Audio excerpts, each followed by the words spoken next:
નાના બાળકો આખી કોઈ પણ જાતની ભૂલ વગર તમારી ફોર્મ્યુલા પ્રમાણે જ્યારે સ્ટેજ પર પરફોર્મ કરે અને લખ્યા વગરની સ્ક્રિપ્ટથી અદ્ભુત છે.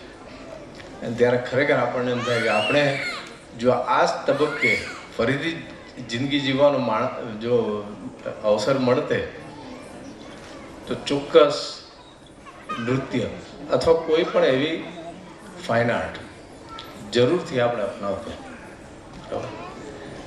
અને જે તમે કીધું એ જે મજબૂતમાં મજબૂત જો કરોડરજ્જુ હોય તો અત્યારે પેરેન્ટ્સ જે અત્યારે આ તબક્કે આજના જમાના પ્રમાણે જોવા જાય તો જરા જુદી ટાઈપના છે એવું ચોક્કસ લાગી આવે.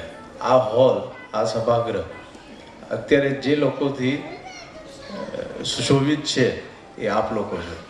ધન્યને પાત્ર છો. આભાર.